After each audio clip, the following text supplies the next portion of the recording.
pesticides that's used in and around the school system? How many new custodians do we have here today? If you're new, you have not filled out a pesticide application form, you can send me an email so that I can get you some information for you to read, which you'll be working under my license. If this man pulls up, or Steve Tucker pulls up, and you're spraying weed killer, he asks you whose license you're working under, who do you say? Right. Okay. He has done that in the past, the several schools, correct?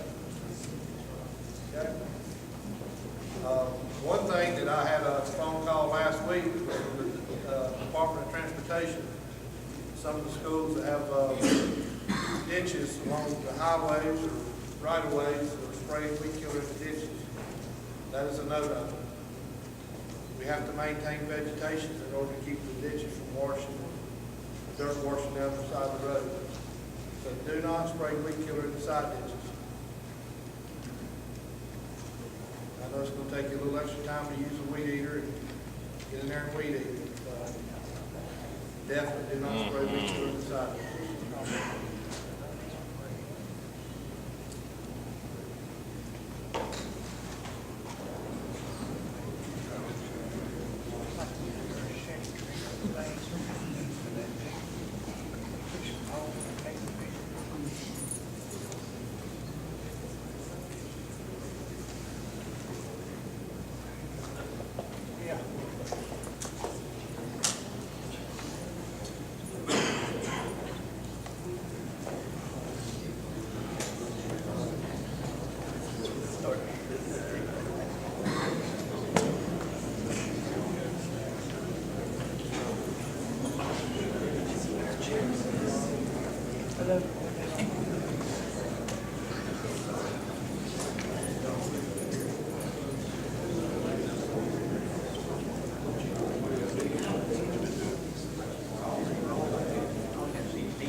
Okay.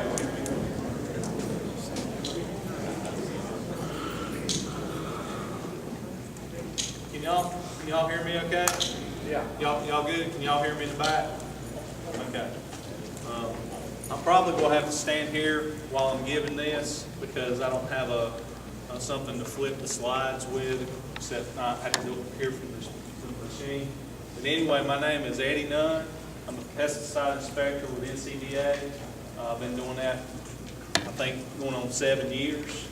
I've recently moved up. I'm actually check farms. So we've got some other folks that you may run into out in the field. Say if you're out there applying some herbicide Roundup around a natural area at one of the schools, one of us might pull up and we'll just make sure that, to see if you're operating under WIN's license, make sure you've got your PPE on according to what you're using, that kind of thing. So that's what we do, a lot of different things as an inspector.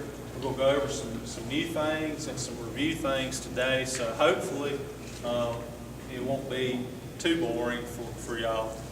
If anybody has a question, feel free to raise, holler out or raise your hand. And we want it to be informal for y'all. So anyway, safety and updates. And I have till when? 11:20. 11:20? Okay, all right. I start going over, y'all. I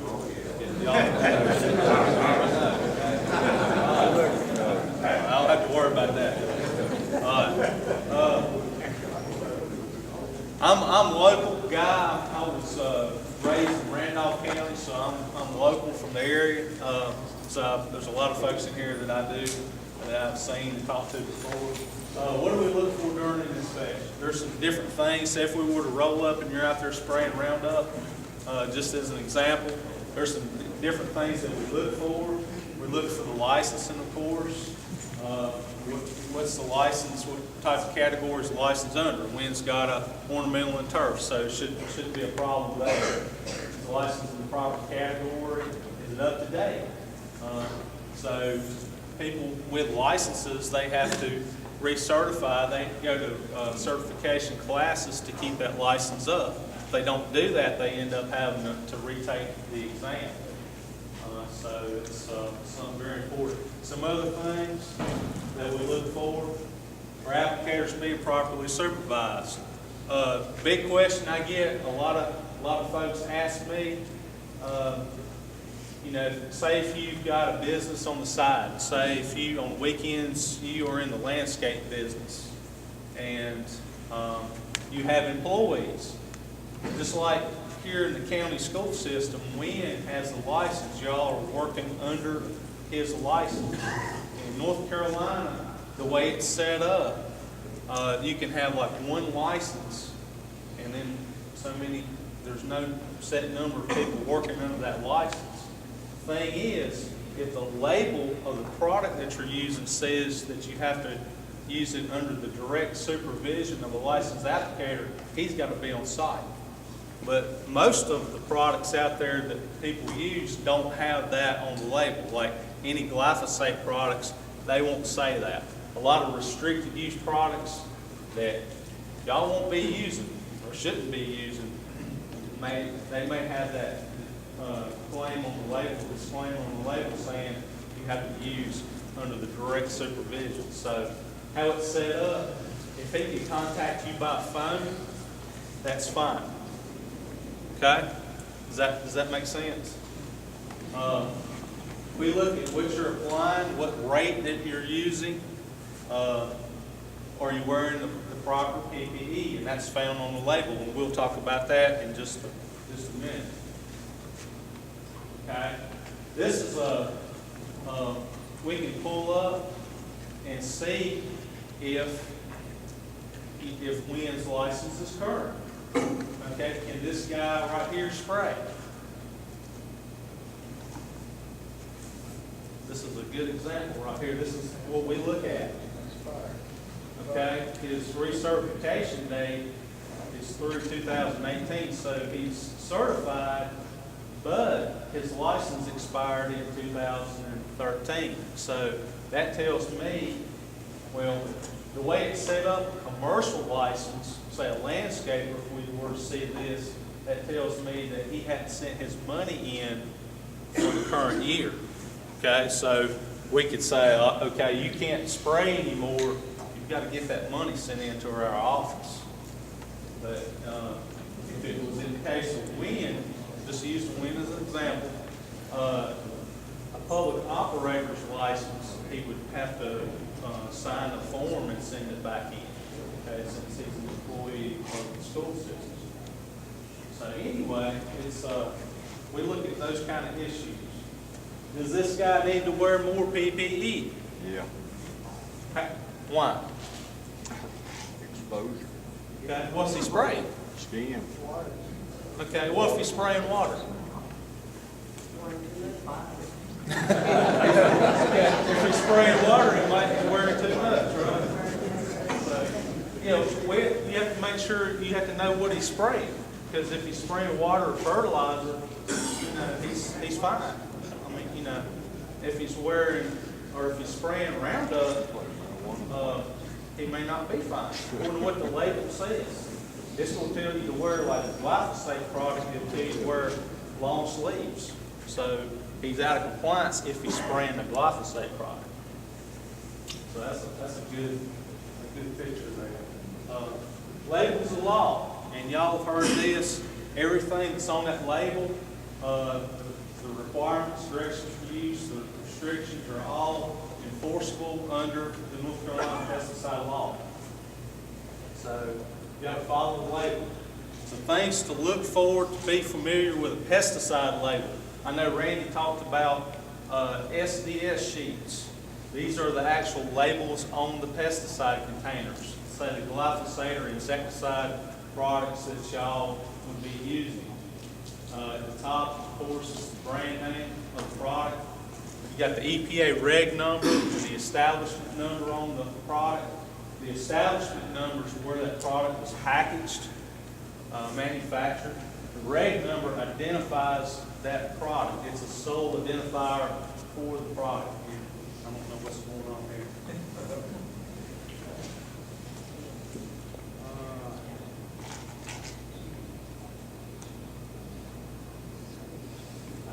Have I lost power? Okay. All right.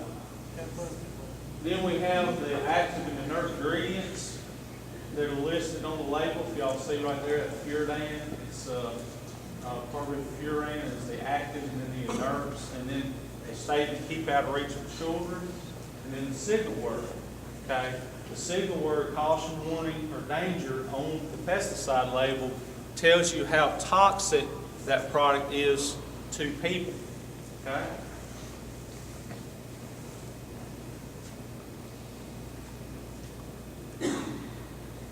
Caution is the least toxic category signal word on a pesticide product.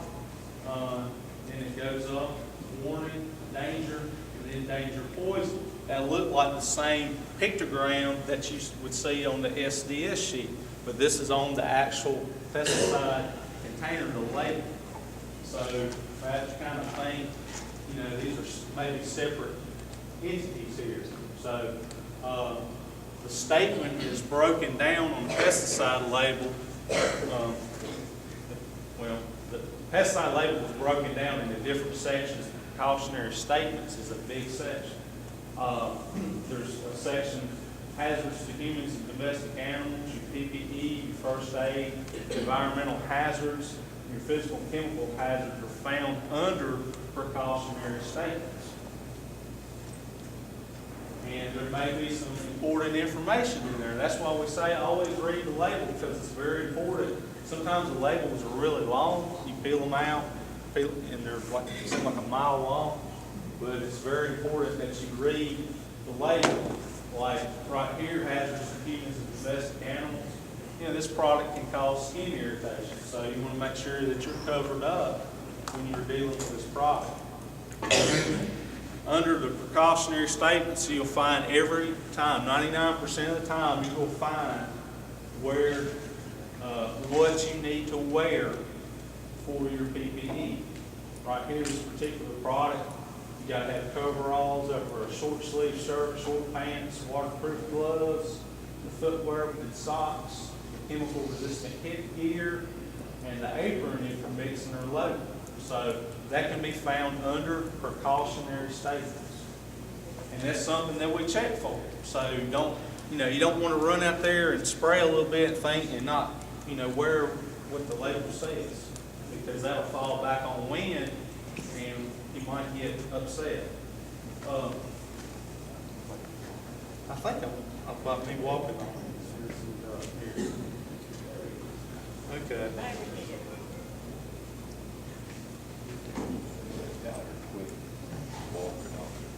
He's an IT guy. He's an IT guy. Yeah. What's happening? Let me get off the road here.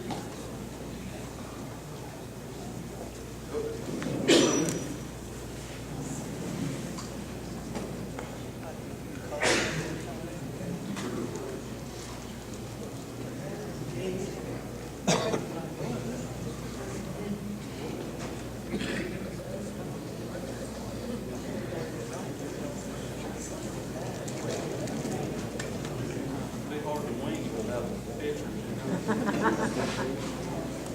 can't.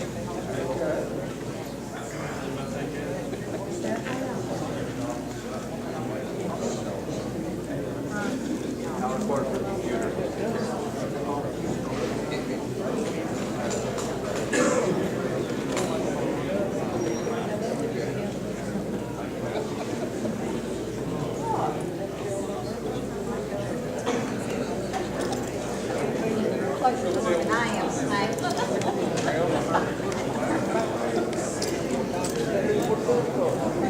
I am, Snake.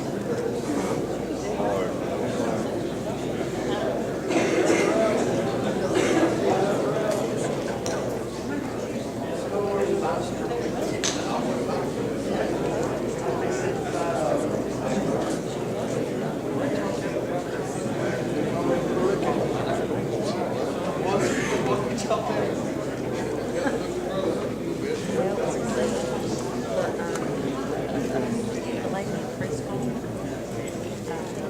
I know they have stuff.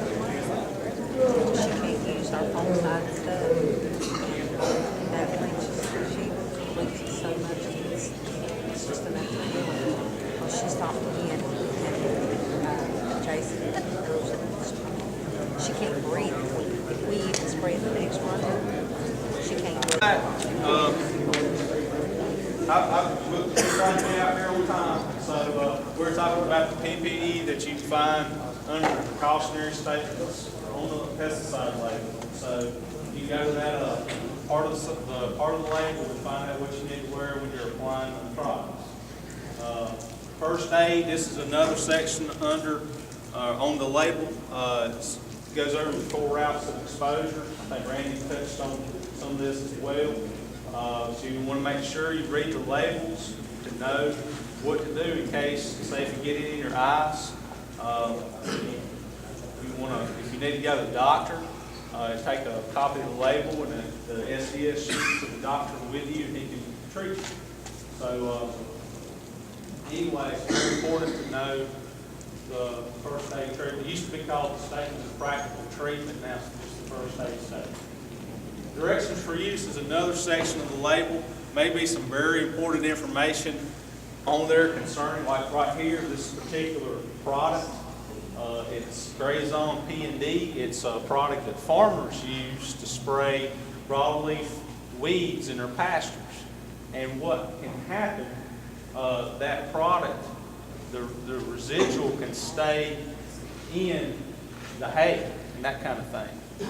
So, right here, see, you can read what's, restriction on it. You want to keep your livestock from grazing on it for 7 days. So the hay itself, a lot of people's gotten in trouble. They'll sell it to, say, some horse folks. They'll feed the hay to their horses. The horses pass it on through. The vegetable grower will buy the manure, and then the residue in the manure may cause the tomatoes or whatever they're growing to just fold up. So some of the residuals in these products last a long time. So that's happened before, not very often.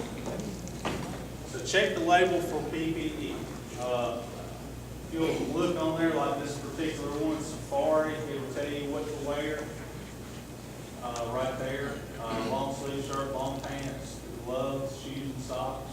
Life Over may be one that y'all use in the school system.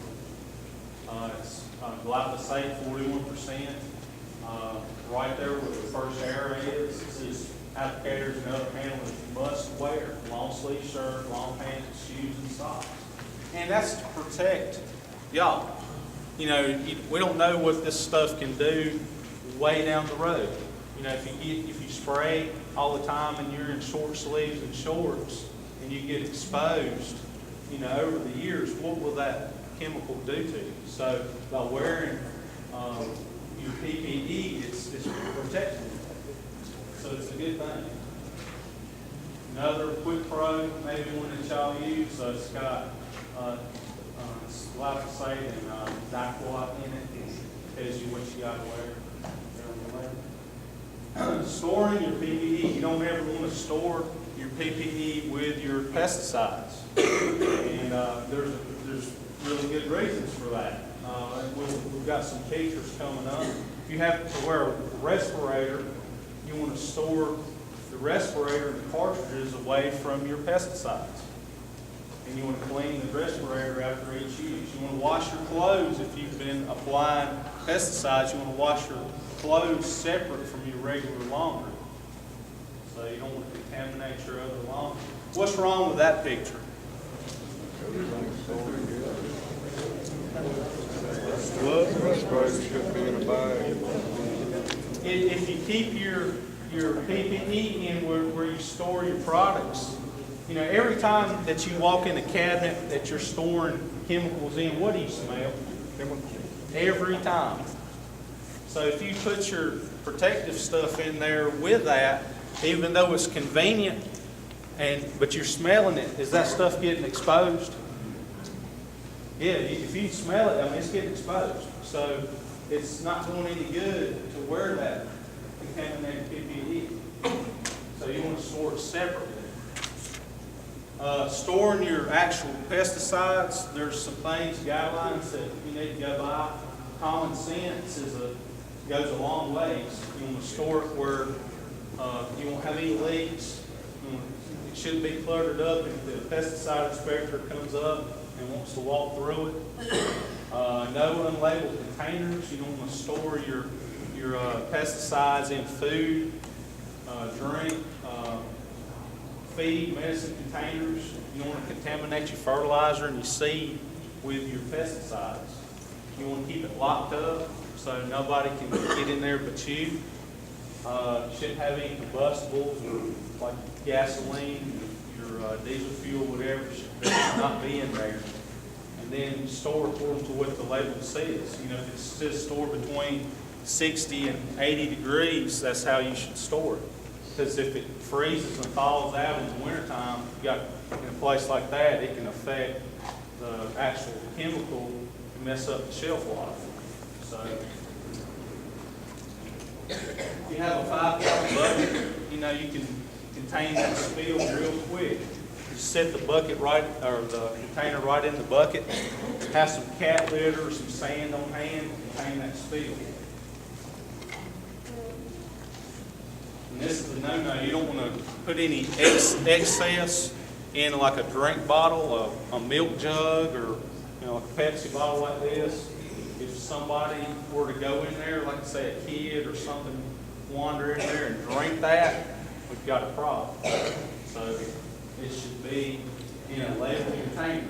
And that's the proper way to label a container. You want to have the brand name, the active ingredient, and the percentage of the active ingredient, the reg number which identifies that particular product, the signal word, and then if it's a general use or restricted use product.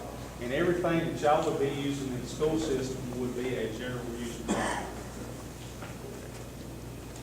This is an example of what not to do, where to store your products. You don't want to set it on top of your seed or your fertilizer, because there's a chance that you can contaminate your seed, your fertilizer this way if it were to spill over and leak. That's not good. We're going to talk about some things. We're going to fly through this pretty quick. There's been some changes. There's going to be some insecticide labels out there that's going to have a B box on them. It's a pollinator protector box. EPA has come up with this particular box to help you protect the pollinators out there. And a lot of people are talking about why the honeybees are dying off. Nobody really knows for sure. There was on the CBS News about 6 months ago, this guy come up and said, well, there was an insecticide out there, imidacloprid, that was killing the bees. He didn't know that. He said that though. And nobody's really sure what's causing it. Could be loss of habitat, parasites interacting in different ways, diseases, genetics, poor nutrition, and of course pesticides can play into that. So there's some examples of things that happen. Out west, there's been some major bee kills. 25,000 bees found dead in the parking lot. And there was Oregon, there was more than 50,000 bees killed. So that's what the box is going to look like. You'll see it on some insecticide labels out there. And it just kind of helps you be aware of what's going on, that the product is toxic to bees or other pollinators. So when you're using something like that, you want to read, make sure. It may tell you you shouldn't use it or can't use it while they're visiting the flowers. And certain times of the day when they'll visit more often. So it's just something else to protect the pollinators. Some of the products that they're aiming at for right now are the neonicotinoids, and there's some of them right there. One that a lot of people use is the Bayer Advanced. I see that one a lot in tree and shrub. It's a systemic. People will spray it around the base. The plant takes it up into the foliage, the stems and foliage. Then, like chewing insects, they chew into the leaves. It kills them. So it's a really good product. But that's what they're afraid that may be one of the ones that's hurting the bees. Like I said, nobody knows for sure. So anyway, not going to spend a lot of time on this. I didn't know that Randy had covered a lot of this, but the thing that we will talk about the GHS, Global Harmonization System, this is your MSDS sheets changing over to your safety data sheets. There's been a lot of changes. The hazards are classified rather than identified. Standard format, 16 sections on the SDS sheets. And the pesticide product labels in the United States will not change, okay, due to this whole system. So, over that. There's the pictograms that we went over, that Randy went over a while ago.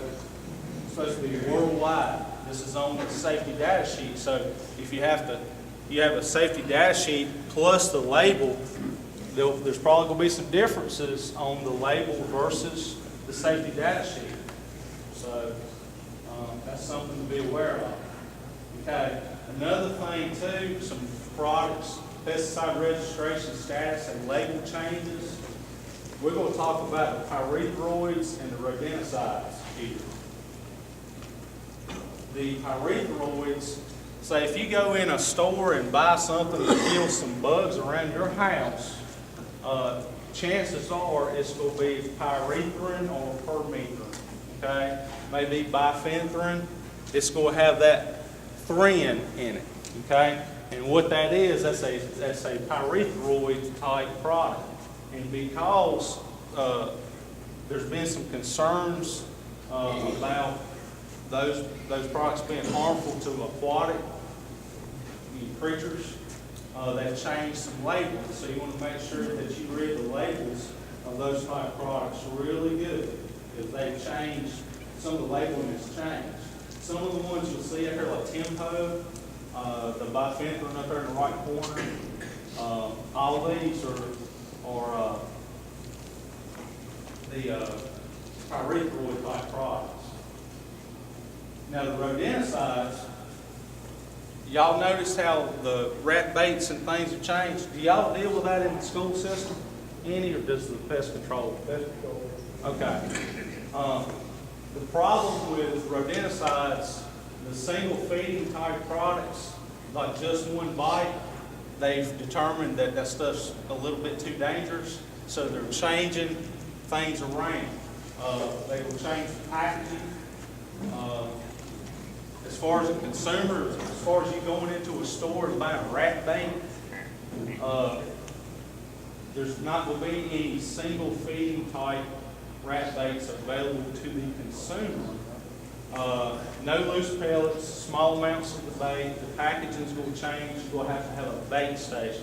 A lot of this stuff has been it's already in place, but over the next few more years, you'll see more of it. Professional products, I mean, the single feeding stuff will still be available to professionals.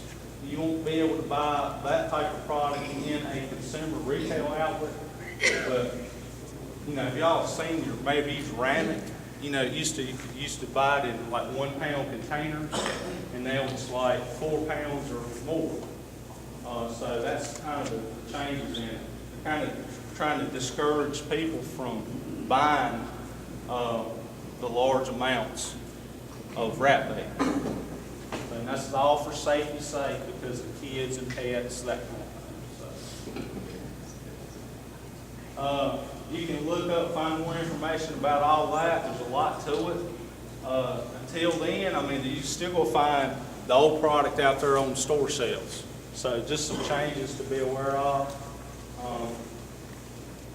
Where did that go? Pesticide labels can have a lot of requirements on them. They can subject to change. So make sure y'all read the label, okay? Any questions? Pretty